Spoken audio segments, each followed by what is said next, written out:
मासूम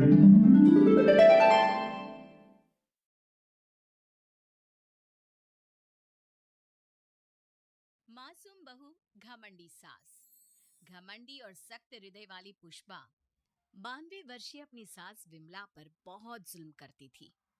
ससुर के गुजर जाने के बाद से पुष्पा ने अपनी सास विमला का जानवरों से भी बदतर हाल कर दिया था। वो उसकी गिनती घर के नौकरों में करती, उसे अलग थाली में खाना देती, रहने के लिए अलग छोटा सा कमरा। ये सब देख पुष्पा के पति आलोक को बेहद दुख होता, लेकिन वे चाह कर भी ना कुछ कह पाते ना कुछ कर पाते। एक तरफ उसकी 92 वर्षीय वृद्ध माँ थी, तो दूसरी तरफ उसकी धर्मपत्नी। वो करता भी तो क्या करता। वो असमंजस में पड़ गया था। तभी एक दिन पुष्पा अपने पति आलोक से कहती है, सुनो जी, मैं सोच रही थी क्यों ना अपने बेटे राहुल की भी शादी करा दे। देखो ना, घर का सारा काम मुझे अकेले करना पड़ता है और वो बुढ़िया की देख रेख भी मुझे ही करनी पड़ती है। मुझसे नहीं होता ये सब। ठीक है, हम राहुल के लिए लड़के देखना शुरू करते हैं। वैसे भी अब उसकी उम्र हो चुकी है। पुष्पा राहुल की शादी के बारे में सोचकर मन ही मन खुश होने लगती है। दरअसल पुष्पा अपने लिए एक ऐसी बहू की तलाश में है जो गाय से भी ज्यादा सीधी और कोयल से भी ज्यादा मीठी हो। बहुत ढूंढने और जांच परखने के बाद देविका के साथ आखिरकार उसकी तलाश पूरी होती है। वो देविका को राहुल के लिए पसंद कर लेती है और एक अच्छा सा मुहूर्त देखकर उनकी शादी करा देती है। ऊंचे संस्कार और सरल स्वभाव वाली देविका ने ससुराल में पहले दिन से ही सबका दिल जीत लिया। वो रोजाना अपने ससुराल में दिन की शुरुआत पूजा पाठ से करती और सबका अच्छे से ख्याल रखती। एक दिन देविका सबके लिए डाइनिंग टेबल पर प्लेट लगाती है। सभी लोग टेबल के पास आकर बैठ जाते हैं। देविका अपनी दादी सास का भी हाथ पकड़कर उन्हें डाइनिंग टेबल पर बिठाती है और उन्हें खाना परोस ही रही होती है कि पुष्पा उसे रोक लेती है। ठहरो देविका। क्या हुआ मम्मी जी? देविका, तुम इस घर में नई हो इसलिए शायद तुम्हें पता नहीं। तुम्हारी दादी सास के लिए अलग थाली है, वो इस थाली में नहीं खाती। देविका मुड़कर विमला की तरफ देखती है और फिर अपनी सास पुष्पा से प्रश्न करती है, लेकिन मम्मी जी, रसोई में तो यही प्लेट थी। तुम यहीं ठहरो, मैं इनके लिए प्लेट लेकर आती हूँ। पुष्पा रसोई में किसी कूड़ेदान की तरह पड़ी प्लास्टिक की प्लेट लेकर आती है और उसी में विमला के लिए खाना लगाती है।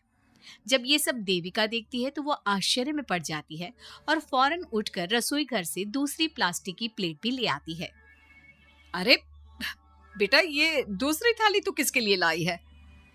देविका मासूमियत के साथ जवाब देती है, आपके लिए मम्मी जी। हाँ, मेरे लिए?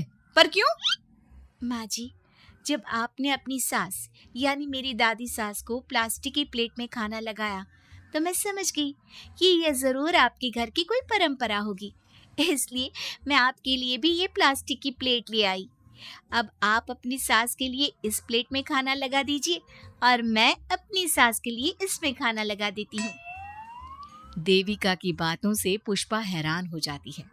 वो सोच में पड़ जाती है कि वो अपनी बहू देविका की मासूमियत पर खुश हो या फिर उसकी नासमझी पर दुखी।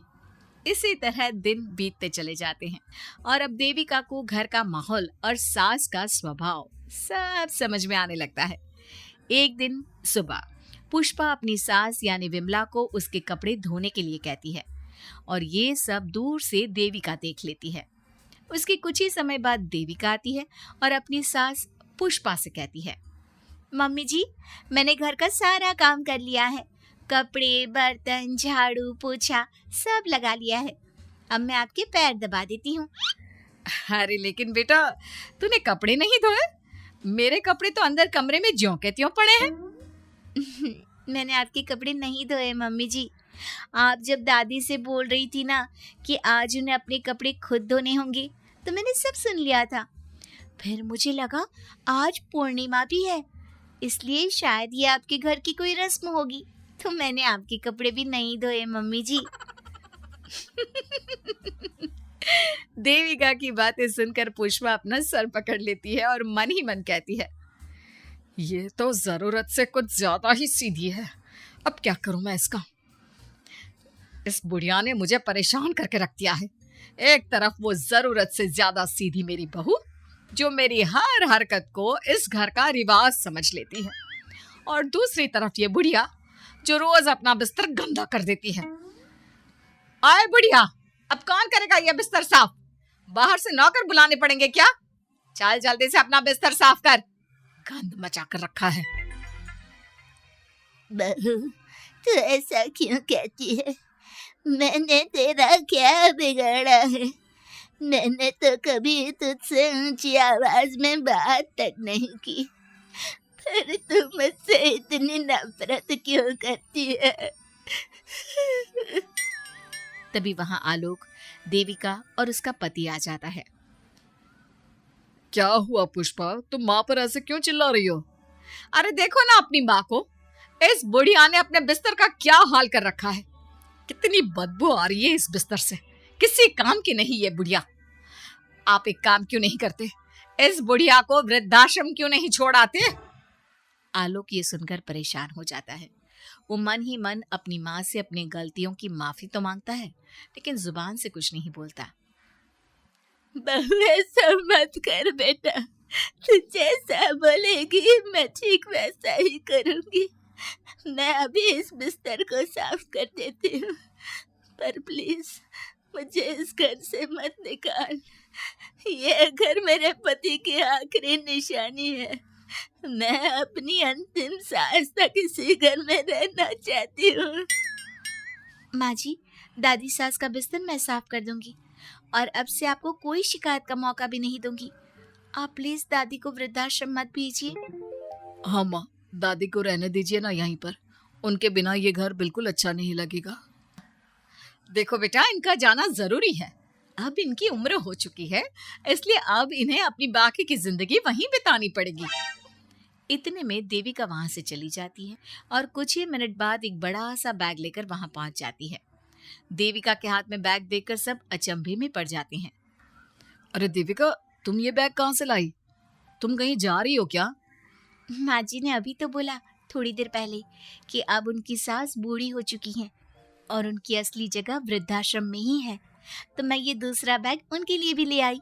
वो क्या है ना, उम्र तो अब मम्मी जी की भी हो चुकी है, कल तो जाना ही है। इससे अच्छा अभी चली जाएंगी तो दादी सास को भी एक सहारा मिल जाएगा। क्या? क्यों बहू, तू मुझे वृद्धाश्रम भेजेगी हैं, अपनी सास को?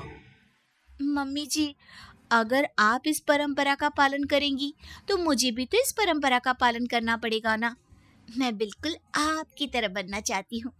मेरी माँ कहा करती थी, ससुराल में बिल्कुल अपनी सास के नक्शे कदम पर ही चलना, जैसा वो करें और जैसा वो रहे ठीक वैसा ही रहना। तभी मैं एक अच्छी बहू बनने में कामयाब हो पाऊंगी ना सासू माँ। देविका की ये बातें सुनकर पुष्पा की आंखों में आंसू आ जाते हैं। देविका की बातों में उसे मासूमियत के साथ साथ आज बहुत सी चीजें सुनाई देती हैं, जो चीख चीख कर बताती है कि वो आज तक कितना गलत करते आई है। बेटा, तूने तो मेरी आंखें खोल दी। अपने ससुर के देहांत के बाद मैंने न जाने अपनी सास पर कितने अत्याचार किए, उन्हें कितना जलील किया, खरी खोटी सुनाई। आज अगर तू नहीं होती तो मुझे कभी अपनी गलतियों का एहसास तक नहीं होता। देर से ही सही, आपको अच्छे बुरे का एहसास हुआ, यही बहुत बड़ी बात है। मम्मी जी, तो अब आपके सामान का क्या करना है? अरे जा जाकर इसे मेरे कमरे में रख कर आ जा। अब कोई कहीं नहीं जाएगा, सब यहीं साथ में रहेंगे।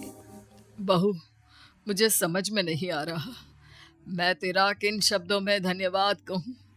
जो चीज तूने 2 दिन में पुष्पा को समझा दी, वो मैं बरसों से कहने की हिम्मत तक ना कर सका। पापा जी, जरूरी नहीं कि हर बात कहकर भी बताई जाए, कभी कभी अपनी गलतियों का एहसास कराना भी जरूरी होता है। और मैंने भी मम्मी जी के साथ ठीक वैसा ही किया, उन्हें उनकी गलतियों का एहसास कराया और देखिए आज सब ठीक हो गया।